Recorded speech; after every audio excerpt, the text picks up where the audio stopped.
Long before the thunder of bombers crossed the skies of the Pacific, long before mushroom clouds burned themselves into human memory, Japan had already begun a long and uneasy conversation with war, power, and identity.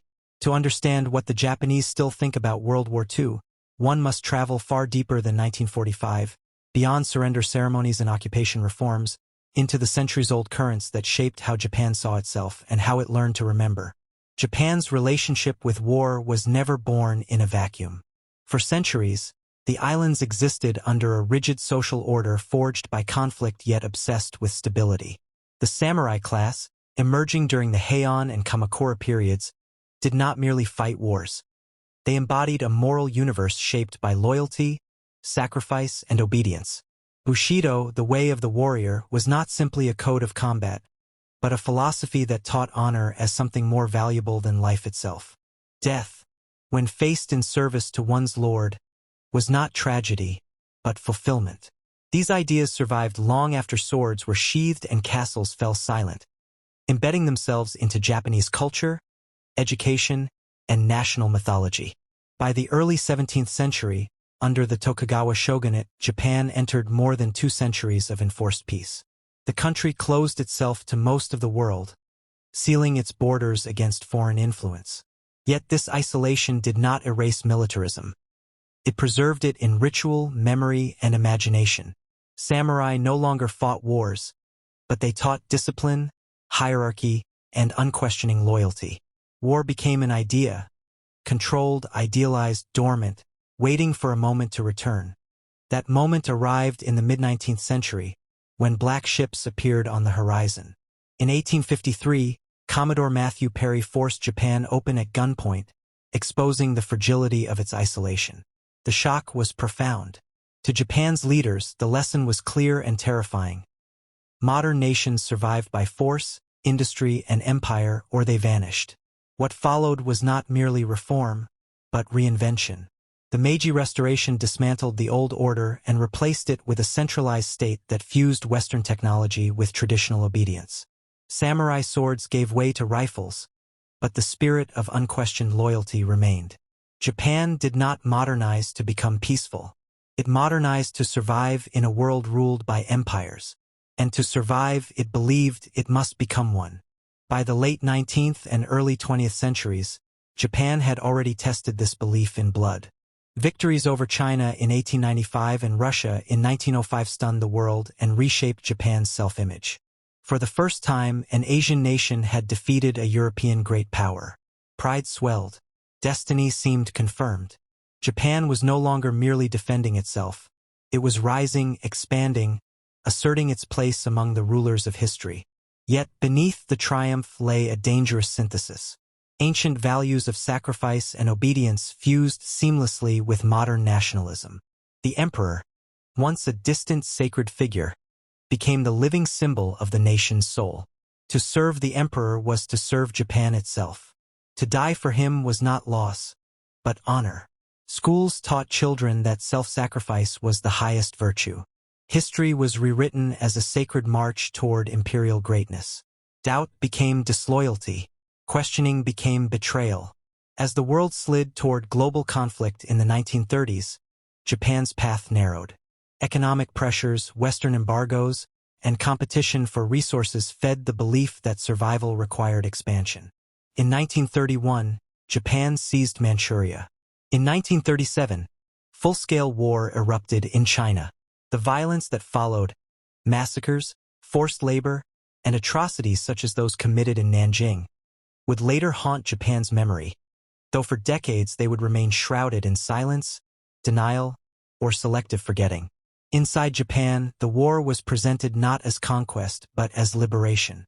Propaganda spoke of freeing Asia from Western colonialism, of building a greater East Asia co-prosperity sphere.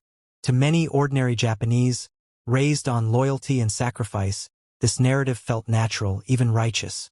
Soldiers marched off believing they were defending their homeland and honoring their ancestors.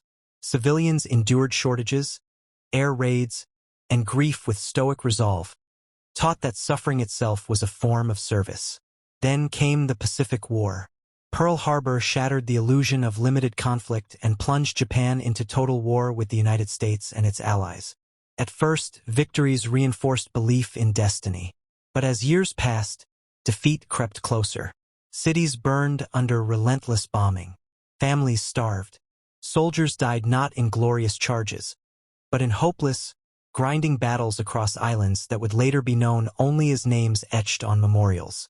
Yet even as defeat became inevitable, surrender remained unthinkable. The ancient fear of dishonor, magnified by modern ideology, held Japan in a deadly grip. Death was still preferable to shame. Kamikaze pilots embodied this belief with terrifying clarity. Young men offering their lives not as tragedy, but as duty. And then, in August 1945, the world changed forever. Hiroshima, Nagasaki, two cities erased in blinding flashes of light. For Japan, the atomic bombings were not merely military defeat. They were civilizational trauma. In an instant, war ceased to be abstract or heroic. It became absolute annihilation. Emperor Hirohito's voice, unheard by most citizens until that moment, announced surrender to a stunned nation. The divine empire had fallen, not through invasion, but through unimaginable destruction. What followed was occupation, reform, and reckoning.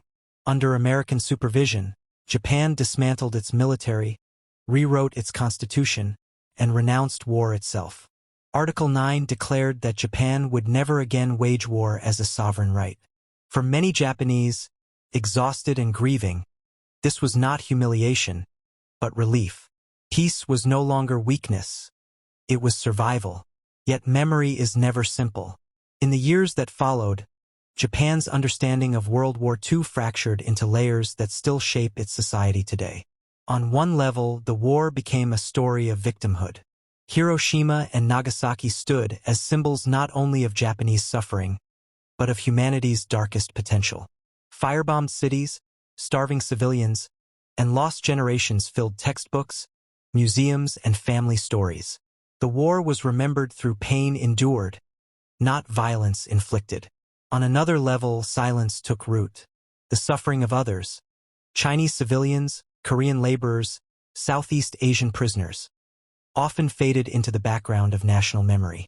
Responsibility became blurred, softened, postponed. This was not always denial, but a quiet avoidance, born from shame, confusion, and the overwhelming need to rebuild. As decades passed, Japan transformed itself into a pacifist economic power. The scars of war remained, but they were framed as lessons. Never again became more than a slogan, it became a national identity.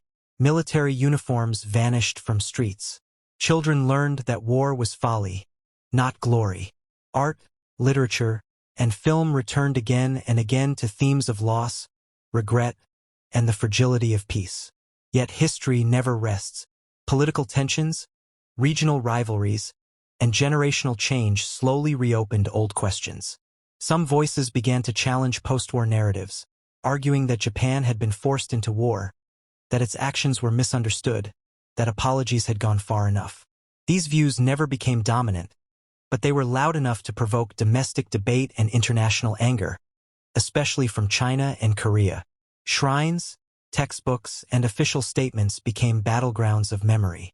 Each visit by a politician to Yasukuni Shrine reignited arguments over whether Japan was honoring the dead or excusing the past. Each revision of a textbook raised fears of forgetting, of repeating history through selective memory. And so Japan today lives with a paradox. It is one of the world's strongest advocates for peace, shaped by the trauma of total war. Yet it remains haunted by unresolved questions about responsibility, apology, and remembrance. For older generations, World War II is lived memory. Burned cities, empty tables, voices that never returned. For the young, it is history, distant, complex, often overshadowed by modern anxieties. What the Japanese still think about World War II, then, is not one thought but many. It is sorrow without celebration, pride tangled with regret, silence alongside reflection. A nation that learned, through unbearable cost, that war offers no winners, only survivors burdened with memory. And as the 21st century unfolds, that memory continues to shape Japan's choices, its fears, and its identity, standing as both warning and inheritance, passed quietly from one generation to the next.